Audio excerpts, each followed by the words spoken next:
आपण जालन्याला जाऊया.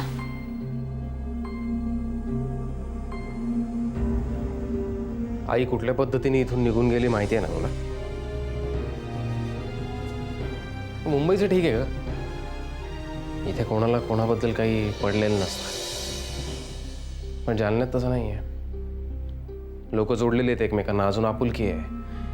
हे सगळं लपवता नाही येणार का?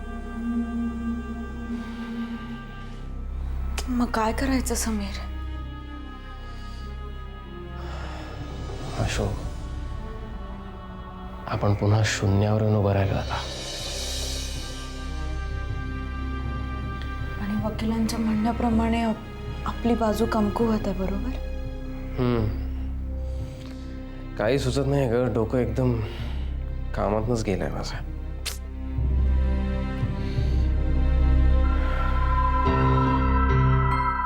समीर, मला एक मार्ग दिसतोय. मीरानी असं अनेक वेळा सुचवून पाहिलं, पण का कोण जाणे, नाहीच ऐकलं त्यांनी. खोट्या आशेवर राहिले.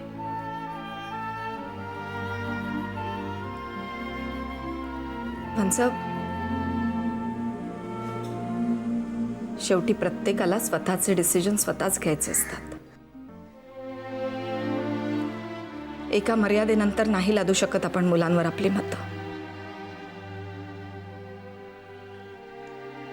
त्यांना होणाऱ्या यातना मात्र उघड्या डोळ्यांनी पाहाव्या लागतात.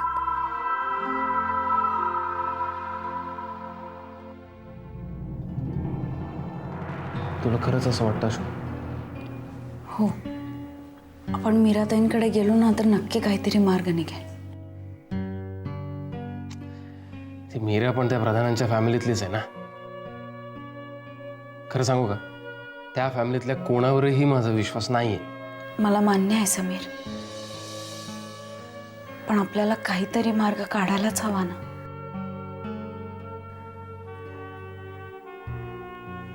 देव न करो, पण उद्याच्या उद्या आपल्याला हे घर सोडायला लागलं तर आपण तेव्हा जास्त खचलेले असू. त्यापेक्षा तोपर्यंत आपल्या हातात जेवढं आहे, जेवढं शक्य होईल तेवढं सगळं करूया आपण. आशू, पण तिथे काही वाईट नको घडायला. जेवढं वाईट घडायचं होतं ते घडून गेलं.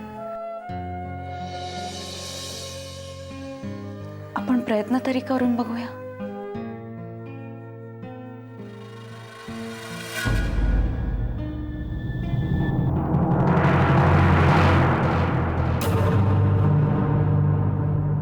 मीराताई,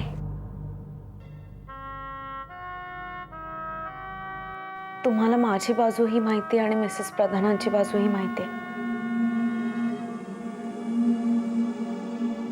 शिवाय तुम्ही नेहमीच समतोल विचार करता.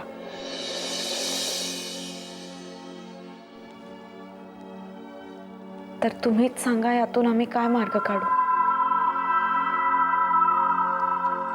डॉक्टर मीरा, हे कायद्याचा धाक दाखवून आमच्यापासून अन्वयला लांब करायचा प्रयत्न करतायत. आणि कुठल्याही परिस्थितीत मी हे होऊ देणार नाही. अन्वयला मी माझा मुलगा मानतो पूर्णत्वाने. मी नाही हे होऊ देणार. शांत व्हा मिस्टर समीर. तुमची मनस्थिती समजू शकते मला.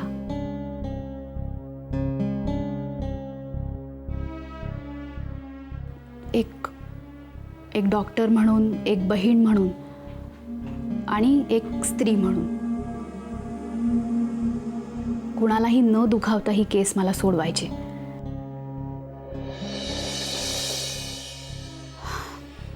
सुदैवाने तुम्ही दोघांनी माझ्यावर पूर्ण विश्वास दाखवल्यामुळे मी यातून काहीतरी मार्ग काढू शकेन असा विश्वास वाटतो मला.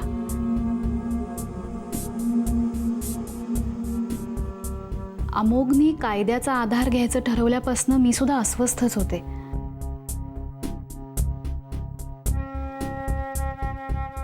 पण त्याचबरोबर एकीकडे मला नमिताची परिस्थिती दिसत होती आणि दुसरीकडे तुम्ही दोघांनी एकत्र येण्यासाठी, संसार मांडण्यासाठी कोणतं अग्निदिव्य केलंय हेही मला माहिती होतं.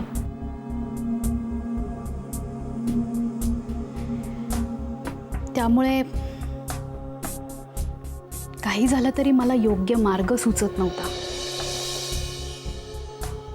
आणि एक मार्ग आता दिसतोय, पण तो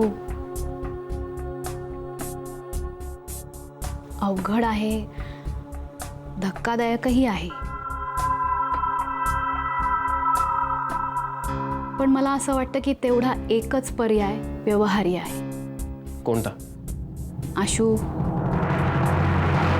समीर,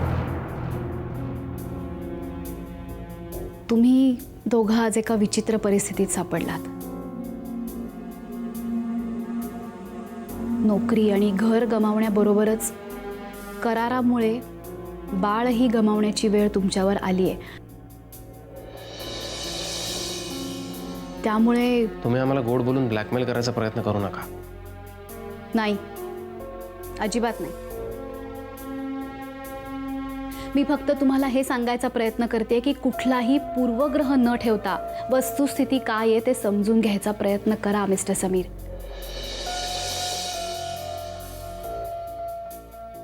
जसं नमिता जवळपास वेडी झाली हे खरं आहे, तशीच मी जी तुमची परिस्थिती सांगितली ती सुद्धा खोटी नाहीये मिस्टर समीर. आणि त्यामुळे तुमच्याकडेही ऑप्शन्स कमीच आहेत, right? Sorry doctor, please go ahead. All right. थोडक्यात सांगायचं झालं तर तुम्ही जर केस लढायची ठरवली तर तुमच्याकडे पैसा नाहीये, घरही जाईल, नोकरीचा शोध आणि बाळाची जबाबदारी, शिवाय केस वर्षानुवर्ष चालू शकते.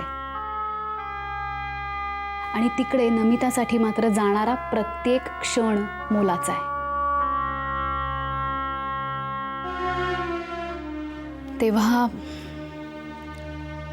तेव्हा मिस्टर समीर, मी असं सुचवते की बाळाला घेऊन तुम्ही आणि आशुनी प्रधानांकडे राहावं. काय? हे अशक्य आहे. असं वाटतंय तुम्हाला, पण मी काय म्हणते ते पूर्ण ऐकून घ्या.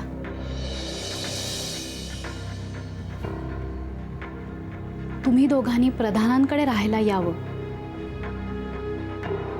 आणि त्या बदल्यात प्रधानांनी तुम्हाला कायदा दाखवणार नाही असं प्रॉमिस द्यावं.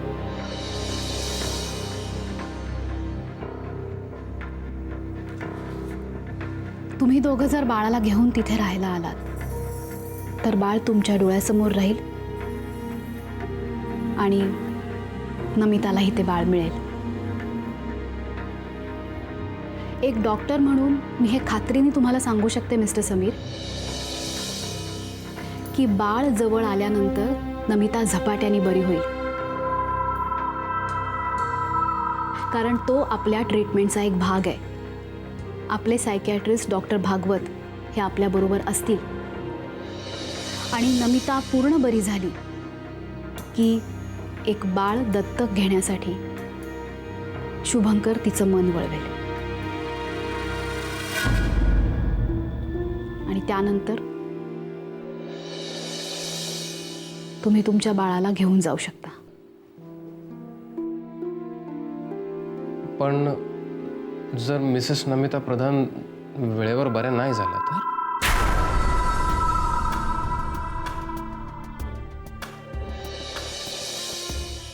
दुर्दैवाने तसं झालंच तर तुमचा मार्ग तुम्हाला मोकळा आहे मिस्टर समीर. तुम्ही कधीही तुमच्या बाळाला घेऊन जाऊ शकता.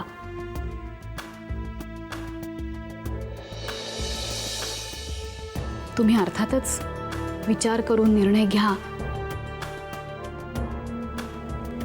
पण खरंच वेळ खूप कमी आहे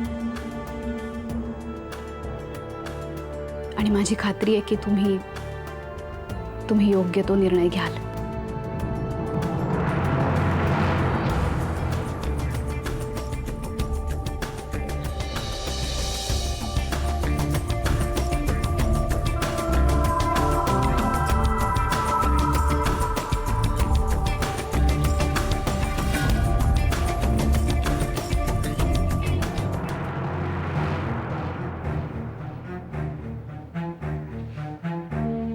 दादा,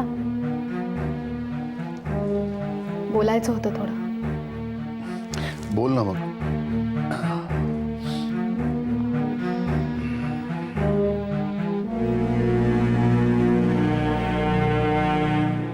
आशू आणि समीर मला भेटायला आले होते आज. काय? हो, ती दोघं पण खूप अस्वस्थ आहेत रे. समीरनी नोकरी तर सोडलीच आहे, घरही जाईल, पण दोघंही मानी आहेत आणि हे सगळं फेस करायची त्यांची तयारी आहे.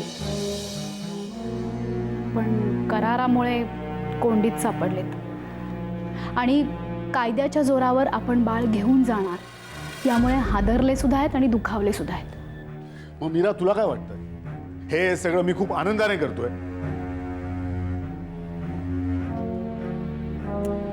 हे बघ, तू रागवू नको, पण तुझ्याविषयी त्यांच्या मनात अढी असणं स्वाभाविक नाहीये का? अरे पण मी काय करू? सगळ्या बाजूने मीच अडकलोय.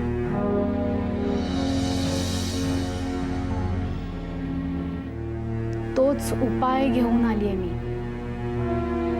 काय करायचं हे ठरवण्यासाठी.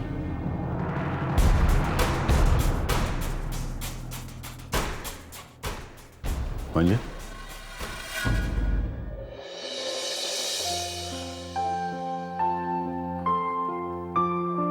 गप्पा व्हायला झालंय आशू.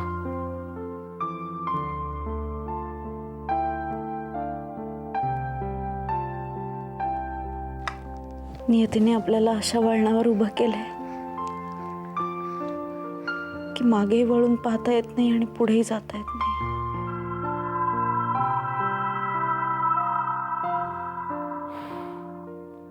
पण काय करायचं आशू? समीर,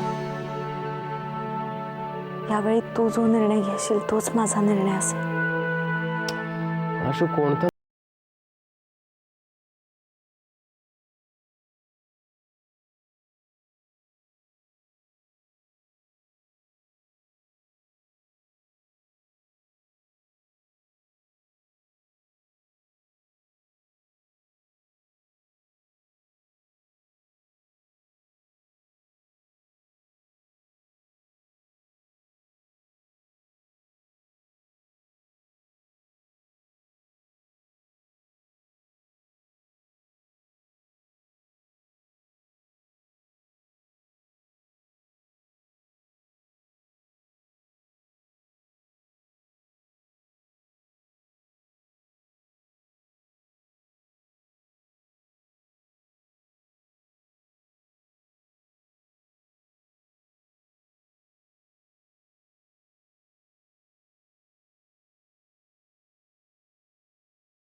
काय निर्णय घ्यावा काही कळत नाही ग.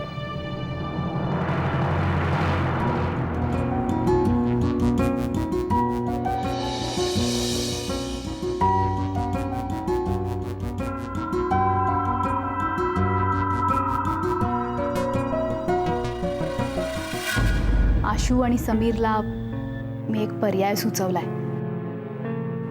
म्हणजे पर्याय तोच आहे, मी हमी घेतली आहे. मीरा, कसली हमी? दादा, आशू आणि समीरनी त्यांचं बाळ घेऊन इकडे यावं असं सुचवलंय मी त्यांना.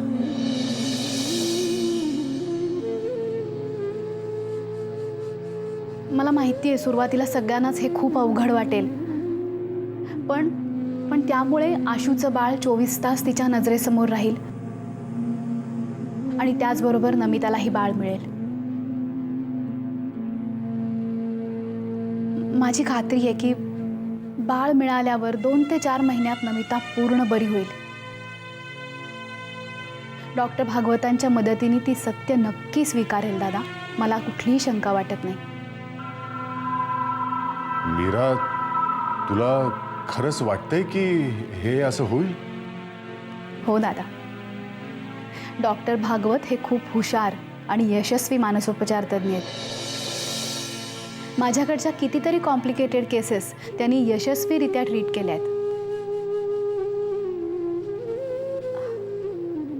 त्यांच्या मदतीने नमिता नक्कीच पूर्ण बरी होईल.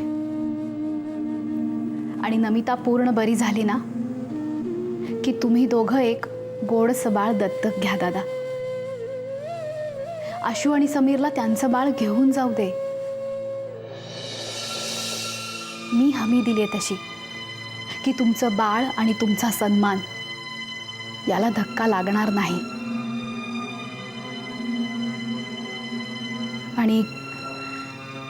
आणि बाळाला घेऊन तुम्ही इथे आलात तर आम्ही करार कायमचा मोडीत काढू.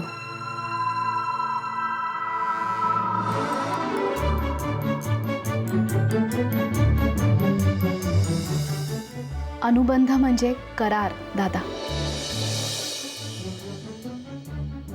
पण ह्या कोरड्या व्यवहारी अनुबंधाचं रूपांतर आपण ऋणानुबंधात करूया ना.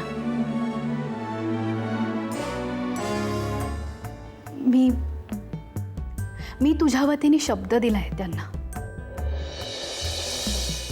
आणि माझी खात्री आहे आशू आणि समीर माझा शब्द खाली पडू देणार नाहीत.